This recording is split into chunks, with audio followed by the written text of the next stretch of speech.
ನಮ್ಮ ನಡುವಿನ ಸಂಬಂಧವನ್ನ ಅಪ್ಪ ಮನಸಾರೆ ಒಪ್ಕೊಂಡಿದ್ದಾರೆ. ನಾವು ಸಂತೋಷವಾಗಿರೋದಕ್ಕೆ ಅಪ್ಪನ ಸಂಪೂರ್ಣ ಸಮ್ಮತಿ ಇದೆ. ಸುಹಾಸ್ ಅವಳ ಕಣ್ಣುಗಳನ್ನು ನೋಡ್ದ.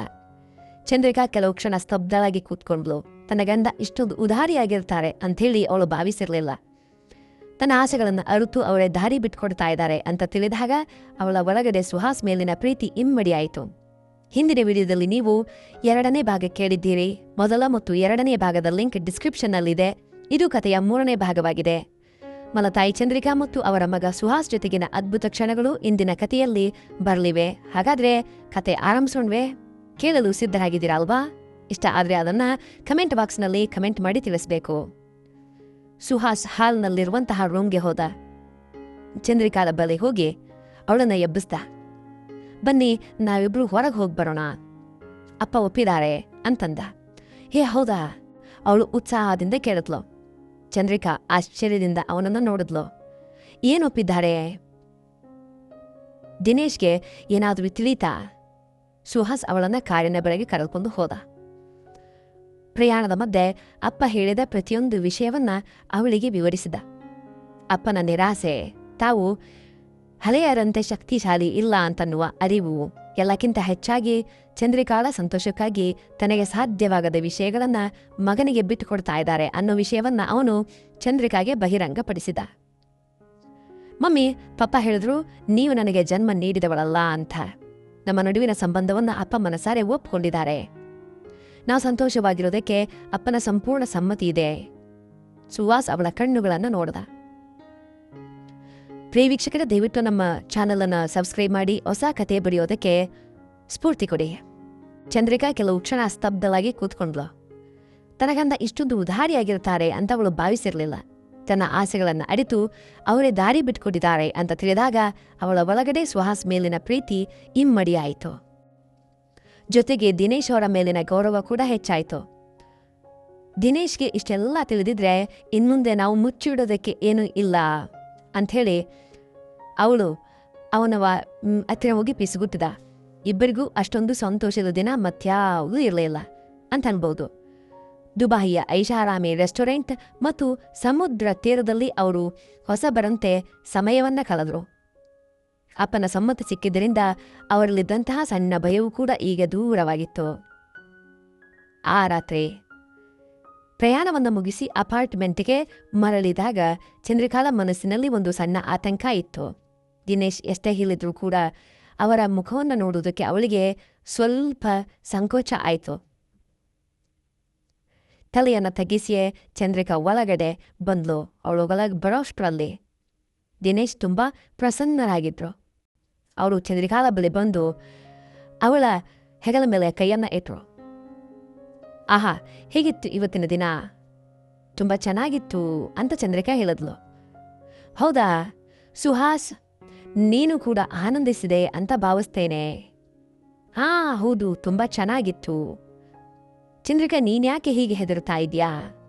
ನಾನು ಹೇಳಿಲ್ವೇ, ನಿಮ್ಮದೊಂದು ವಿಶೇಷ ಪ್ರಪಂಚ. ನಾನು ನಿಜವಾಗಿಯೂ ಖುಷಿಯಾಗಿದ್ದೇನೆ ಗೊತ್ತಾ? ಅದಾಗಲೇ ಸುಹಾಸ್ ಆ ರೂಮಿನಲ್ಲಿದ್ದ ಸರ್ಪ್ರೈಸ್ ಅನ್ನ ಗಮನಿಸ್ದ. ದಿನೇಶ್ ಆ ಅಪಾರ್ಟ್ಮೆಂಟಿನ ಒಂದು ದೊಡ್ಡ ರೂಮನ್ನ ಸುಂದರವಾಗಿ ಅಲಂಕರಿಸಿದ್ದ. ತುಂಬ ಚೆನ್ನಾಗಿ ಅಲಂಕರಿಸಿದ್ದ ದಿನೇಶ್. ತುಂಬ ಮಲ್ಲಿಗೆ ಹೂವಿನ ಸುಗಂಧ ತುಂಬಿತ್ತು. ಮಂಚದ ಮೇಲೆ ಹೂಗಳನ್ನು ಹಾಕಲಾಗಿತ್ತು. ಮೇಜಿನ ಮೇಲೆ ವಿವಿಧ ತರಕಾರಿ, ಹಣ್ಣುಗಳನ್ನ ಮತ್ತು ಸಿಹಿ ತಿಂಡಿಗಳನ್ನ ಇಡಲಾಗಿತ್ತು. ಸುಹಾಸ್ ಮತ್ತು ಚಂದ್ರಿಕಾ, ನೀವಿಬ್ಬರು ರೆಡಿಯಾಗಿ ಬನ್ನಿ, ನನಗೆ ನಿಮ್ಮನ್ನ ಈಗ ನೋಡಬೇಕು ಅಂತ ಹೇಳಿದ್ರು. ಅವರ ಸೂಚನೆಯಂತೆ ಚಂದ್ರಿಕಾ ಹೋಗಿ ಕೇರಳದ ಸೀರೆಯನ್ನು ಉಟ್ಕೊಂಡು ಬಂದ್ರು. ಬಡಿಗೆ ಮಲ್ಲಿಗೆ ಹೂ ಹೊಡಿದು ಹಣೆ ಒಂದು ಸಣ್ಣ ಚಂದನದ ಬೊಟ್ಟನ್ನ ಇಟ್ಟುಕೊಂಡ್ಲು. ಅವಳು ಅಪ್ಪಟ ಮಲಯಾಳಿ ವಧುವಿನಂತೆ ಸುಂದರಿಯಾಗಿ ಕಾಣಿಸ್ತಾ ಇದ್ಲು.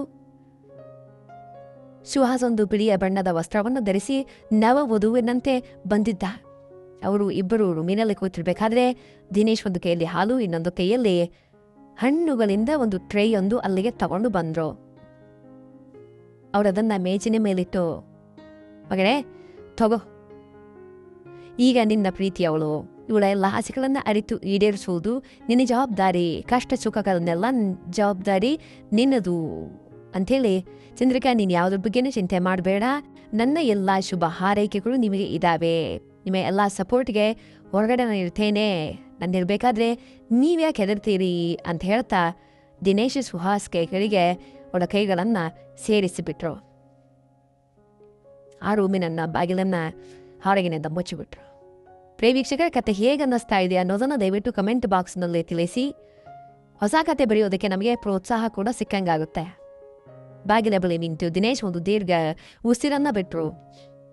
ತನ್ನ ಮಗನ ಮತ್ತು ಚಂದ್ರಿಕಾಲನ್ನ ಆ ರೂಮಿನ ಒಳಗಡೆ ಪ್ರೀತಿಯ ಹೊಸ ಪ್ರಪಂಚವನ್ನು ಕಂಡುಕೊಳ್ಳುತ್ತಾ ಇರೋದನ್ನು ಕಲ್ಪಿಸಿಕೊಂಡಾಗ ಅವರಿಗೆ ಒಂದು ದೊಡ್ಡ ಸಮಾಧಾನ ಆಯಿತು.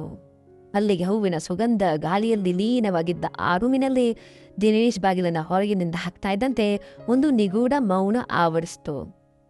ಕೇರಳದ ಒಂದು ಬಟ್ಟೆಯಲ್ಲಿ ನಾವು ವಧುವಿನಂತೆ ನಿಂತಿರುವ ಚಂದ್ರಿಕಾಳ ರೂಪವನ್ನು ದೊಡ್ಡ ಪ್ರೀತಿಯ ಪ್ರವಾಹವನ್ನೇ ಸೃಷ್ಟಿಸಿತು.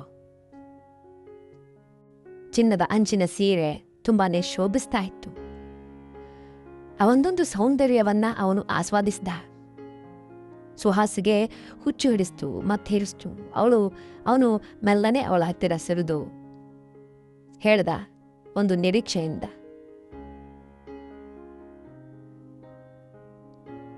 ಅವಳನ್ನು ನೋಡ್ತಾ ಇದ್ದಂತಹ ಸುಹಾಸ್, ನೀವು ಈ ಪ್ರಪಂಚದಲ್ಲಿ ಅತ್ಯಂತ ಸುಂದರವಾದ ವಧು ಅಂಥೇಳಿ ಪಿಸುಗುಟ್ಟಿದ. ಇಬ್ಬರು ಪರಸ್ಪರ ನೋಡ್ಕೊಂಡ್ರು. ಆಮೇಲೆ ಅಲ್ಲಿ ನಡೆದಿದ್ದನ್ನು ನಿಮಗೆ ಹೇಳಬೇಕಾಗಿಲ್ಲ ಅಲ್ವಾ ಪ್ರಿಯ ವೀಕ್ಷಕರೇ? 48ನೇ ವಯಸ್ಸಿನಲ್ಲೂ ಕೂಡ ಅರಳಿ ನಿಂತಿರುವ ಅವಳ ಸಂಪೂರ್ಣ ಸೌಂದರ್ಯವನ್ನು ಅವನು ನಡಗುವಂತಹ ಕೈಗಳಿಂದ ಆಸ್ವಾದಿಸಿದ. ಅವನಿಗೆ ವಯಸ್ಸು ಕಮ್ಮಿ ಇದ್ದರೂ ಕೂಡ ಅವನು ನವಯುವಕನಂತೆ ಕೂಡ ವರ್ತಿಸ್ತಾ ಇದ್ದ. ಪ್ರೇಮ ಬಂಧನಕ್ಕೆ ಇಬ್ಬರು ಒಳಗಾಗಿದ್ರು, ಭಾವಬಂಧನಕ್ಕೆ ಒಳಗಾಗಿದ್ರು. ಪ್ರೇಮ ಅಲ್ಲಿ ಸ್ಫೋಟಿಸ್ತಾ ಇತ್ತು. ಯಾವುದೇ ಮರೆಯಿಲ್ಲದೆ ಆ ಧ್ವನಿಗಳು ಆ ರೂಮಿನಲ್ಲಿ ಮೊಳಗಲಾರಂಭಿಸಿದ್ವು. ಸುಮಾರು 2 ಗಂಟೆಗಳ ಕಾಲ ಇದು ಸಾಗಿತು. ಕಷ್ಟ ಸುಖವನ್ನ ಇಬ್ಬರು ಹಂಚಿಕೊಂಡ್ರು. ಇಡೀ ಪ್ರಪಂಚವನ್ನ ಮರೆತು ಆ ಕ್ಷಣಗಳಲ್ಲಿ ಅವರು ಲೀನವಾದರು. ಇಬ್ರು ಆಯಾಸದಿಂದ ಮಲಗಿಬಿಟ್ರು. ಅಂದುಕೊಂಡಂತೆ ಆಯ್ತಲ್ವಾ, ನಾನು ನೀಡಿದ ವಿಷಯಗಳಿಂದ ನಿಮಗೆ ಖುಷಿ ಆಯ್ತೆ ಅಂಥೇಳಿ ಅವಳ ಕಣ್ಣುಗಳಲ್ಲಿ ಒಂದು ವಿಶೇಷ ತೃಪ್ತಿ ಕಾಣಿಸ್ತಾ ಇತ್ತು. ನಾನೆನ್ನೆಲ್ಲ ಬಯಸಿದ್ನೋ ಅದೆಲ್ಲ ನನಗೆ ಸಿಕ್ಕಿತು.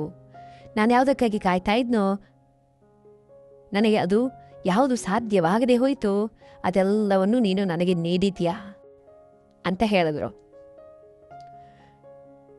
ಯಾವುದು ಸಾಧ್ಯವಾಗದಿಲ್ಲವೋ ಅದೆಲ್ಲ ಕೂಡ ನನಗೆ ಸಿಕ್ಕಿದೆ, ಅದೆಲ್ಲವನ್ನು ನೀನು ನೀಡಿದ್ಯಾ. ಒಂದು ಹೊಸ ಶಕ್ತಿ ಮತ್ತು ಪ್ರೀತಿ, ನನಗೀಗ ಹೊಸ ಜನ್ಮ ಸಿಕ್ಕಂತೆ ಅನ್ನಿಸ್ತಾ ಇದೆ ಅಂಥೇಳಿ ಮೆಲ್ಲಗೆ ಅವಳು ಹತ್ತಿರ ಬಂದು ಕೂತ್ಕೊಂಡ್ಳು. ಈ ಕ್ಷಣದಲ್ಲಿ ನನಗಿಂತ ದೊಡ್ಡ ಸತ್ಯ ಈ ಪ್ರಪಂಚದಲ್ಲಿ ಬೇರೊಂದಿಲ್ಲ. ದಿನೇಶ್ಗೆ ನೀಡಿದಂತಹ ಈ ಸ್ವಾತಂತ್ರ್ಯವನ್ನ ನಾನು ಮತ್ತು ನನ್ನ ಜೀವಕ್ಕಿಂತ ಹೆಚ್ಚಾಗಿ ಗೌರವಿಸ್ತೇನೆ. ಸುಹಾಸ್ ಅವಳನ್ನ ಮತ್ತಷ್ಟು ಹತ್ತಿರಕ್ಕೆ ಕುಳಿದುಕೊಂಡ. ಇನ್ನು ಮುಂದೆ ನಮ್ಮ ಎಲ್ಲ ದಿನಗಳು ಕೂಡ ಹೀಗೆ ಇರ್ತವೆ. ದಿನೇಶ್ ಅವರು ನೀಡಿದ ಈ ಹಕ್ಕನ್ನ ಮತ್ತು ಈ ಅವಕಾಶವನ್ನ ನಾನೆಂದಿಗೂ ವ್ಯರ್ಥ ಮಾಡೋದಿಲ್ಲ ಅಂತ ಹೇಳ್ದ.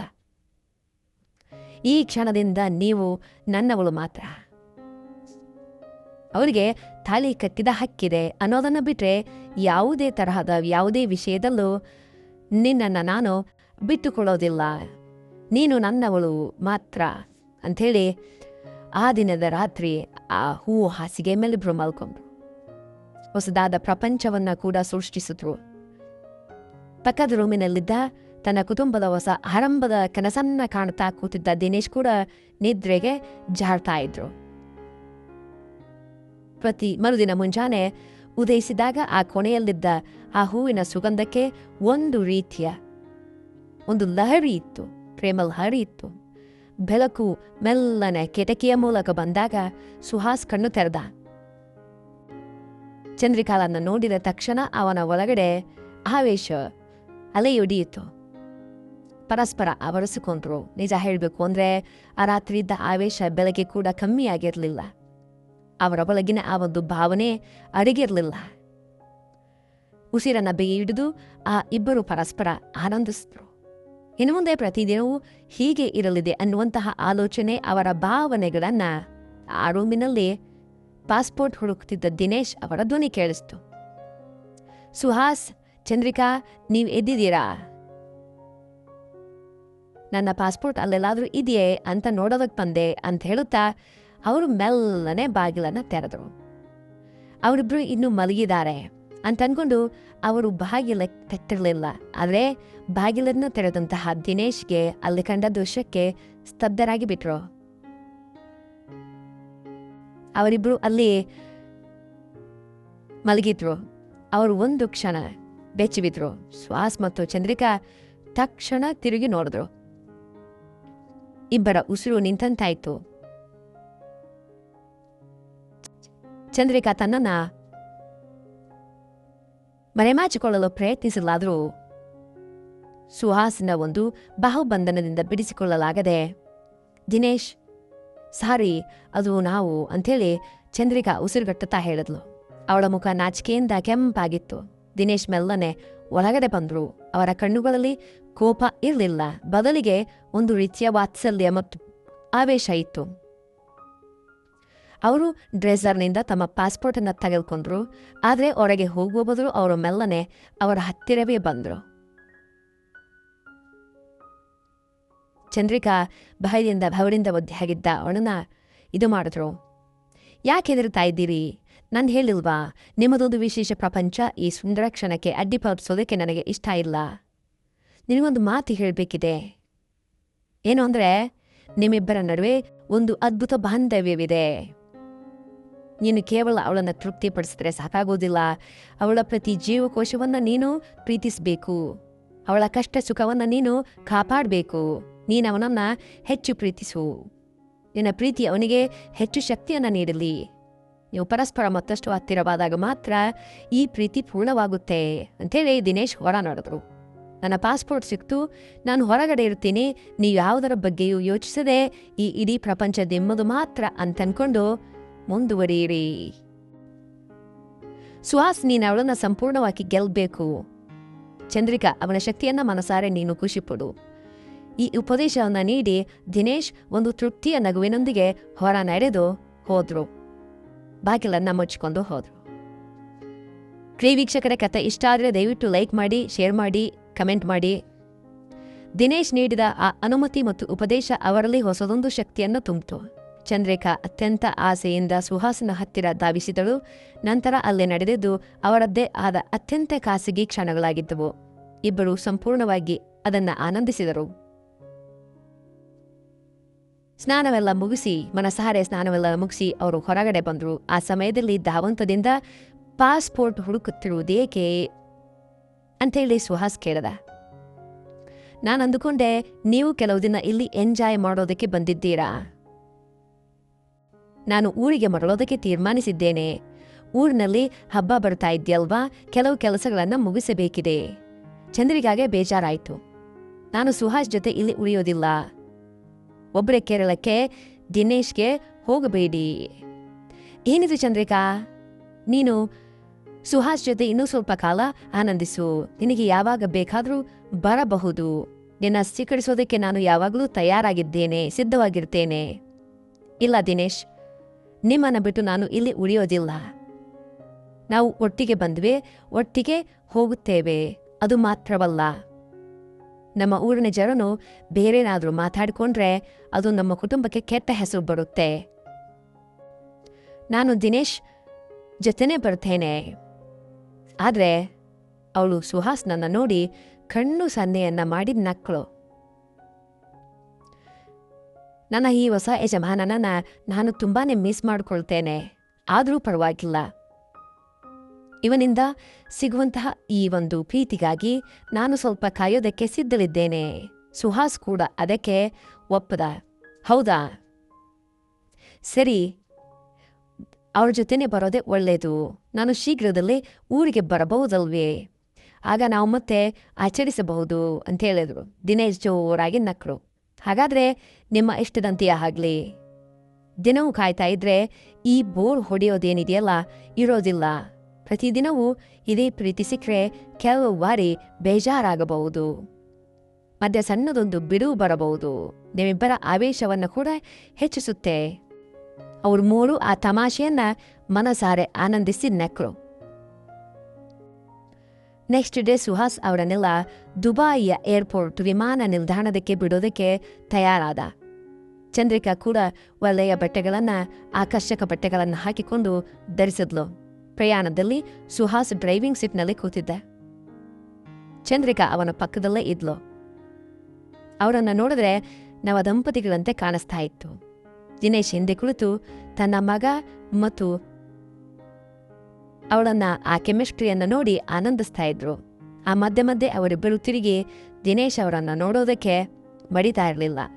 ಏರ್ಪೋರ್ಟನ್ನು ತಲುಪಿದಾಗ ಸುಹಾಸ್ ಅವರಿಬ್ಬರು ಉತ್ಸಾಹದಿಂದ ಅಪ್ಪಿಕೊಂಡ ತಂದೆಯನ್ನ ಮತ್ತು ಅವಳನ್ನ. ನಾನು ಶೀಘ್ರದಲ್ಲೇ ಬರ್ತೇನೆ ಅಪ್ಪ, ಇವರನ್ನ ಚೆನ್ನಾಗಿ ನೋಡ್ಕೊಳ್ಳಿ ಅಂತ ಅವರನ್ನ ಗಂಭೀರವಾಗಿ ಹೇಳ್ದ. ಅಷ್ಟರಲ್ಲಿ ಚಂದ್ರಿಕಾ ಅವನ ಕಿವಿಯಲ್ಲಿ ಪಿಸುಗೊಟ್ಟಿದ್ಲು. ಬೇಗ ಬಾ ಸುಹಾಸ್, ನಿನ್ನ ಶಕ್ತಿ ನನಗೆ ಸಾಕಾಗಿಲ್ಲ, ನಾನು ಕಾಯ್ತಾ ಇರ್ತೇನೆ ಅಂಥೇಳಿ ದಿನೇಶ್ ಮತ್ತು ಚಂದ್ರಿಕಾ ಕೈ ಬೀಸುತ್ತಾ ವಿಮಾನ ನಿಲ್ದಾಣದ ಒಳಗೆ ಹೋದ್ರು. ದುಬಾಯಿಯ ಆವೇಶಭರಿತ ದಿನಗಳು ಅವರ ಜೀವನದ ಮರೆಯಲಾಗದ ಒಂದು ಹೊಸ ಅಧ್ಯಾಯಕ್ಕೆ ನಾಂದಿ ಹಾಡಿದ್ವು. ಕೆಲವು ದಿನಗಳ ನಂತರ ದುಬಾಯಿಯ ತನ್ನ ಆಫೀಸಿನಲ್ಲಿ ಕೆಲಸ ಮಾಡ್ತಾ ಇದ್ದಂತಹ ಸುಹಾಸ್ ಹೊಸ ಪ್ರಾಜೆಕ್ಟಿನ ಒಂದು ಚರ್ಚೆಯಲ್ಲಿ ಮುಳುಗಿದ್ದ.